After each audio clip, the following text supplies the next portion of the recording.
Hi and welcome to Great Getaways. On today's show we're going to take you to a quaint little town on Lake Huron called Port Sanilac. And whether you're up here for the day or the entire week, there's plenty of things to do.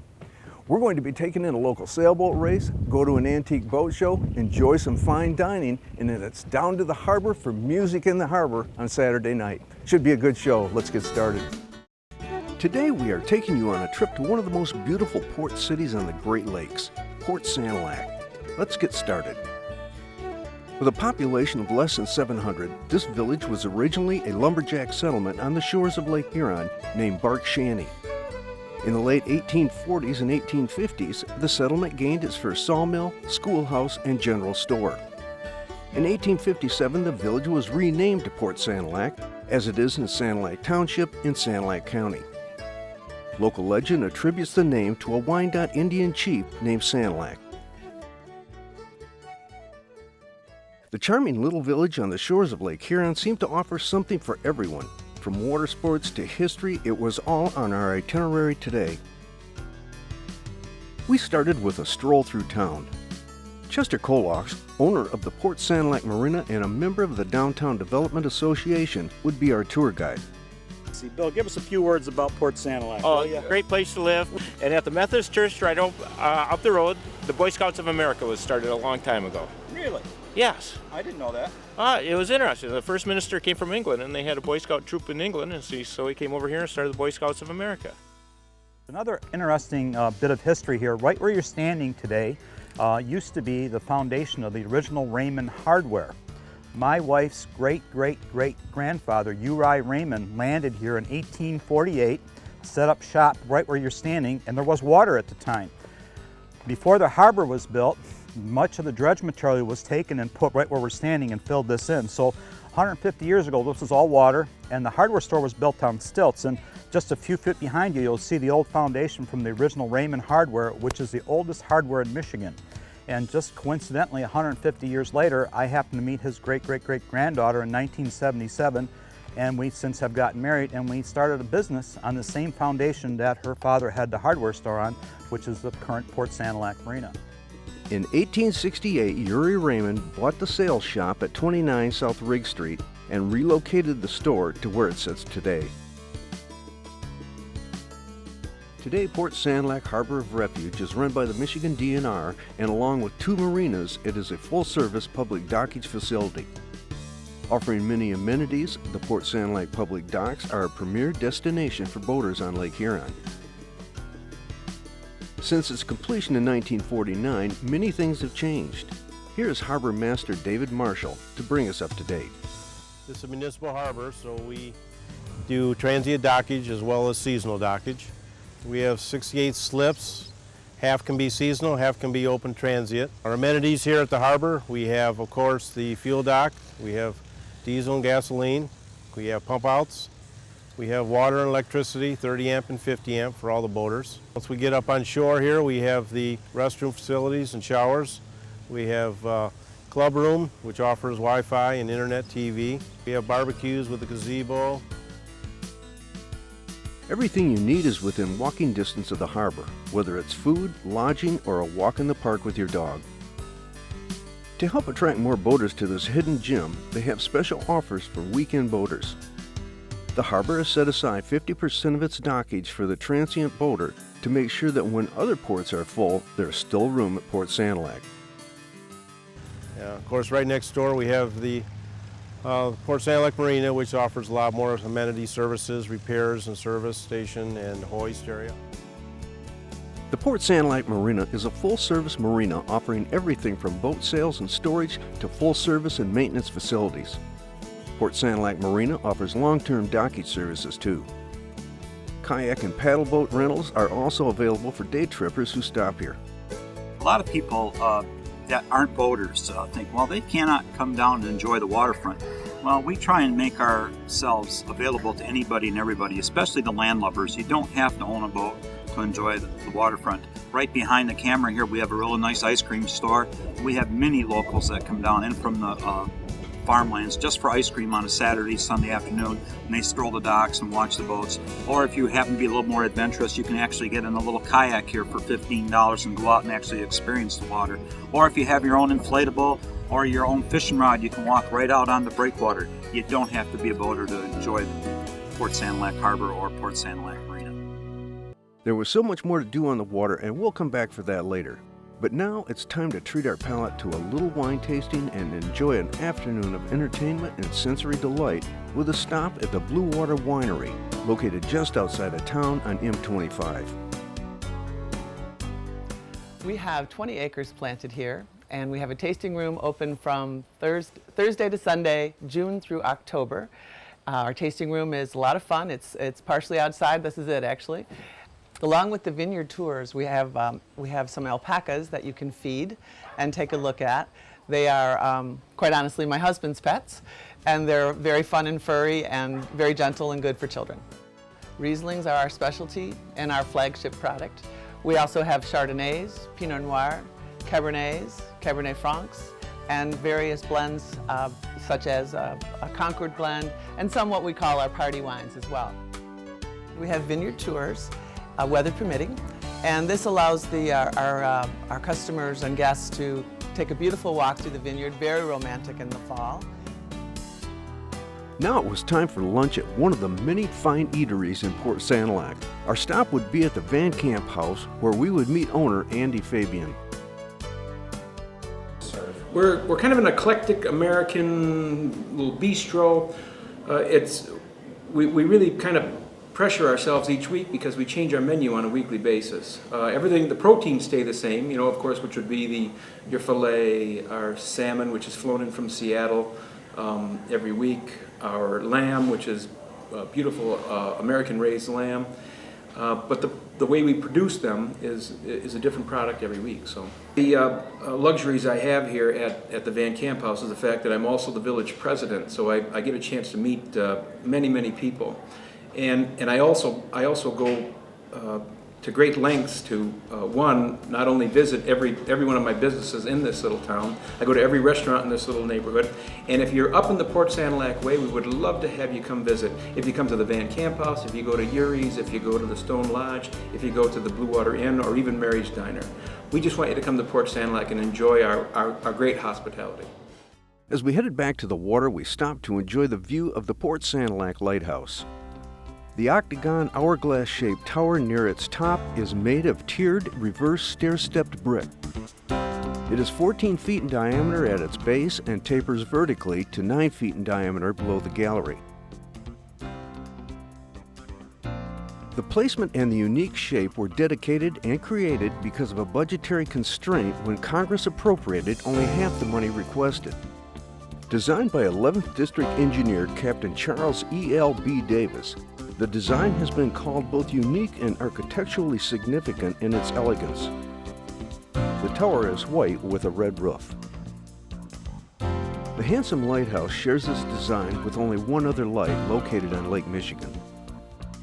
The Port Sanilac Light Tower is capped with a cast iron lantern room, which still houses the 4th order Fresnel lens. The lens and its brass reflector send the light out in a 300-degree arc across the lake. This is only one of 70 Fresnel lenses that are still operational in the United States, 16 of which are used on the Great Lakes, of which 8 are in Michigan. The lighthouse is still an active aid to navigation, but is now privately owned. There is a public access pier that stretches out into the lake right next to the tower, so viewing is not a problem.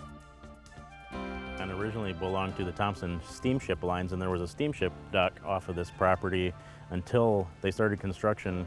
Thompson sold the property to the U.S. government, and they finished construction on the lighthouse in 1886. The first keeper was a man named Richard Morris, and the interesting story about the keepers is they were all from the same family.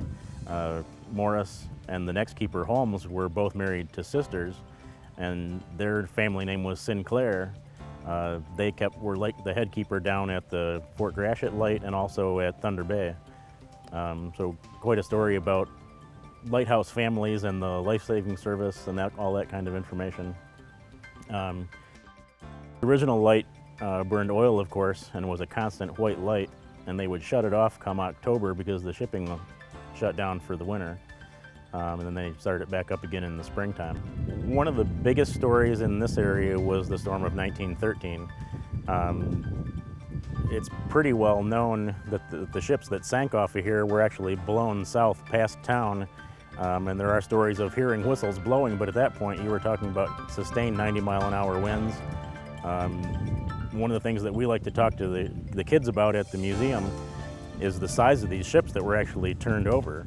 They were almost brand new steel ships that were built, you say 1908, 1913, were turned over. They were 750 feet long, and if you ever stood on a freighter on the deck, you feel like you're towering over the water. They're just huge. And you imagine that a storm would flip one of these over, and those were the big ones. And there were several of them that went down. There were ocean-going ships that were sunk during that storm. But we know two of them, the Price and the Regina, went right past here during the storm, but of course there was nothing anybody could do about it. As you can imagine, there are people going by here all the time to take a look at the lighthouse, take pictures of it, whether they're in a tour group. We get people come in RV groups, and there's 12, 20 of them at a time that come and they tour and look at all the lighthouses on the lakes. Or we just get people coming to take pictures and see the lighthouse there as an individual. There's plenty of picture-taking opportunities here, whether you're doing video or still photography. And it really doesn't matter what season you're here. Anything from spring to winter. Summer's always nice, but you're talking about a lighthouse on the lake. You can take a picture any day you want. It's a good picture. The area is full of history, and one of the best spots to learn about it is the Sanilac County Historic Village and Museum. The Sanilac County Historic Village and Museum is a collection of 9 historic buildings located on 10 acres of the original Dr. Joseph Loop estate. The Sanilac County Historical Society invites you to step back in time as you wander through the beautiful gardens and the Victorian, Edwardian, and vintage buildings and exhibits that are featured on the property. Well, we are at the Sanilac County Historical Museum and Village here in Port Sanilac, Michigan. And originally this was the home of a doctor, Dr. Loop, and his wife Jane Loop, and it passed down to their daughter Ada Harrison, and then to the doctor and his wife's grandson, Stanley Harrison. And well, it stayed in the family for 3 generations. After the grandkids, they didn't have any children of their own, so they wanted to make sure something nice happened to the home, that it was preserved, because it's a great building, so they donated it to the Historical Society so it would be preserved and be enjoyed for generations to come. The 1872 Loop Harrison Mansion is furnished in period. Many of are original to the family. Well, this part of the home is actually where the doctor had his office set up in the house. We have a lot of his things, still equipment, a lot of the medicines he was using in the home. And because the doctor was practicing in such a rural area, he had not only to perform the role of physician, but also veterinarian and dentist. A functioning Centennial schoolhouse gives hundreds of local elementary children the experience of learning in a one-room 1800s environment every year. A turn-of-the-century general store and historic church still fulfill their original purpose. One of Michigan's most popular performance views, the Barn Theater, is housed in the Loop family's 1880s-era barn on the museum property, and if you enjoy ghost stories, they have their share of those too. Back on land, there was still so much to discover, with the Huron Shores Championship Golf Course being a stop that most would find impressive.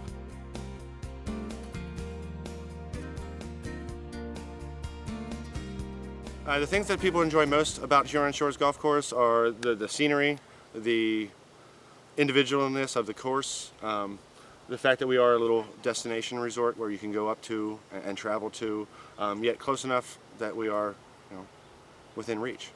Here at Huron Shores, we offer a lot of different special events for our golfers. We have unlimited outings open to the public. We ourselves run 2 events a month for our members, as well as our invitationals. We have a men's invitational, a ladies invitational, and a mixed invitational, each that run throughout the year, and those are big cash money games open to anyone who would like to play. We have full range of carts, full operating restaurant, dining room, and bar, beverage carts running daily. Open sun up to sundown from April 1st through November 31st. I'd like to extend an invitation to everyone, open to the public, to come out and see us here in Port Sanilac. Again, 3.5 miles north of downtown on M25, come see our championship golf course, and while you're in the area, stay for the hiking, the camping, and the fishing on the lake. The scenic trip up the shore of Lake Huron offers golfers a great course with a northern attitude while limiting fuel costs. Huron Shores was originally started in 1925 as a 9-hole course. It remained a 9-hole course for 72 years until the addition of the newest 9 holes in 1997. Best of all, it is enjoyable to play with a scenic environment and exposure to nature. The lodging was very homey and just what you would expect from a beautiful harbor town. Little cottages like this could be rented by the day or the week. There are motels and, of course, historic B&Bs. We're an hour and a half from Detroit, surrounding area, an hour and and 45 minutes. You're up here and you're up north. So it's a great getaway. Our tour of Port Sanilac takes us back on the water with a sailboat race. We would get right out in the middle of the race with Chester as he explained what to expect. Here is owner of Port Sanilac Marina to tell us more about the race that happens on Friday nights throughout the summer. In about less than 10 or 15 minutes, there'll be a number of boats leaving the dock, and then our race course is right behind us, right here on Lake Huron. And there's a series of 5 buoys, but we'll only be going around 3. It's a triangular type course. The course tonight's about 5.1 miles long. We'll head to the north. We'll round the buoy to the north, which is our B mark. Then we'll head due south another 2 miles to what we call our D mark. And then we'll make it back to the A mark where we started, which gives us a complete triangle, which is about 5.1 miles long. The reason I say 5.1 exactly because these races are based on a handicap, and the handicap is based on the performance of the boat and the distance of the race. Because if it's a longer race, boats have to have a bigger handicap.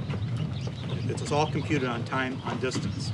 Okay, now you're talking about a handicap, so we're going to see a variety of types of boats out here? Oh, absolutely. You'll have boats that could be 20 foot long to 49 foot long. They could be race boats, they could be cruising boats, they could be family liverboards. There's a variety of boats out here. In fact, most of the boats in this harbor are not really race boats. They're more this type of boat where people use them more for their weekend cottage. A lot of our customers are from the Flint, Lansing, Detroit, Ann Arbor, and they decided that they want to actually live on their boat on Lake Huron rather than have a cottage and pay their taxes and mow the lawn and that kind of thing. This way they got literally a cottage that they can sail. Okay. Now, how long does the race normally take? Well, tonight it won't be any longer than an hour and a half. This is a little bit of what I would call unorthodox racing. Most sailboat racing is sanctioned by U.S. Sail, which is a racing organization that sanctions races in the United States, but this isn't really that type of race. This is more of a fun thing. We call it a beer can series, and the reason we say beer can, it's a typical term in the sailboat world for we're just going out there to have some fun. We're not out there to go great guns and beat the next guy. We just want to get our boat out of the slip, go around the race course and have some fun and go back to the bar and have a beer. It's a beautiful night. I mean, this is what it's about, getting out on the water, enjoying the beautiful Lake Huron breeze, the clean water, the fresh air. It couldn't be better. It really couldn't. I'll tell you what, too, being out here and watching these things go flying by is really exciting. It's really something to see. Chester, for people coming up here and wanting to watch this race, what's the best way for them to do it? Well, just come up on any Friday night from Memorial Day through Labor Day, and a lot of people think they have to have a boat to get involved. Once you find that most of these people are looking for crew that own the boat, I can't guarantee it, but most times if you show up on the waterfront and you're willing and able and capable, somebody will take you on board and you can just start handling the lines and go for a boat ride, and next thing you know, you got a new friendship and you get a chance to get on board. Okay, for those of those who don't want to get on the boat, can they still see it? Oh yeah, there's a nice restaurant overlooking the harbor, beautiful balcony view. You can just sit out there and have a cocktail and watch the race. If you are interested in participating or just sitting on the shore and watching, this race happens every Friday throughout the summer. You can find out more at our website at greatgetaways.tv. Port Sanilac draws antique boat buffs from near and far as they have their annual Antique Boat Show. Remember the days of mahogany decks and rumbling tailpipes cruising the rivers and the lakes? Well, they return to Port Sanilac every year in all their splendor and glory. Port Sanilac Antique Boat Show features over 34 antique and classic boats on display in Port Sanilac Harbor. Boaters and spectators alike are amazed at the variety and quality of the various crafts. Boats ranging from a lovely little dinghy to a 57-foot yacht invite people on board for tours, races across the lake, and to show off their craftsmanship. Beginning Friday afternoon, there is an open water poker run for the boaters. Boaters will take a run to 3 different points to receive a playing card that will fill out a hand of 5 cards. The boater with the best hand will win the prize.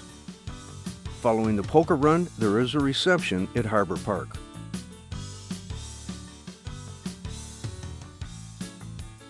Sir, this is Bill from Archie Thomas Real Estate, and Bill's also involved with the Harbor Commission and a community leader here. In fact, he's very involved with the Port Sanilac Antique Boat Show, which is coming up just in a couple days. Anything you'd like to tell us about Port Sanilac, Bill? Yeah, it's just a great, relaxing place to live. There's nice people here. It's a golf course here, a magnificent harbor. This harbor is just probably one of the nicest in Michigan, but it's kind of undiscovered, and that's why we're pushing this boat show so strong. Bill's dad started a real estate firm here many years ago. When was that, Bill? 47 years. 47 years, and Bill's taken over the family business. We come across a lot of people that have retired from the Metro Detroit area, correct me if I'm wrong, but we're starting to see more and more people from all parts of the state and if not the country. Especially with the aging boomer population, you're just getting variety of people coming in.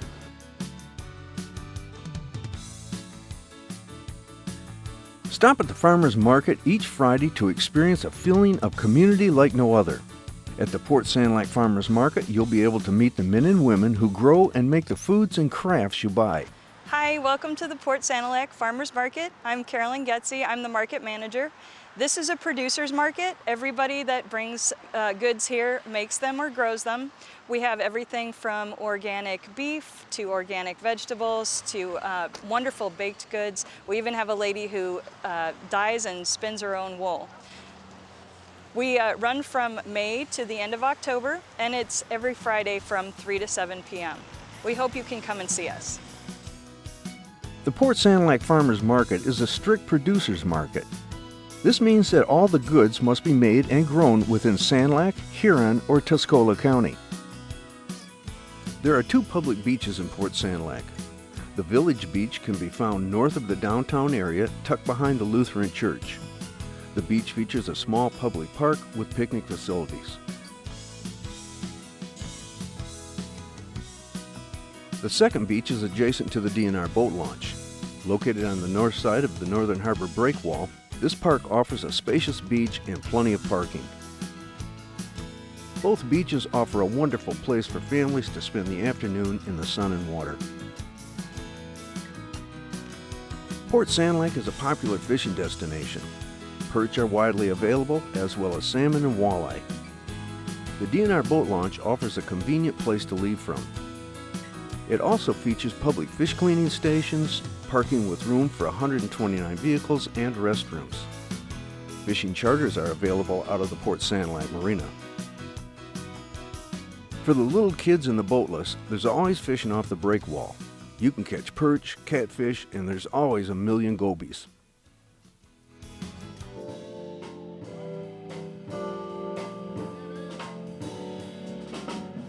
Our trip through Sanilac County has taken us full circle as we end our day in Port Sanilac for their weekly Music in the Harbor. Every Saturday night from June 26th through September 4th from 7 to 9 p.m., you can enjoy music of all kinds from jazz to folk. We thought it was only fitting to end our day with some of that great music as we stroll through the town to say goodnight. Well, unfortunately, all good things must come to an end, as it is with this trip and today's show. If you enjoyed today's show and would like more information for your own great getaway, you can get a free guide. It's available from the number on your screen. We have added a new feature on our site for your enjoyment and to give you more information about our trip, to help you plan your own. We have added extra video content that we did not have time for on today's show, including extended clips on features from this episode and completely new adventures and stops. And I think that's going to about do it for the day. Thanks for watching, and we'll see you next week.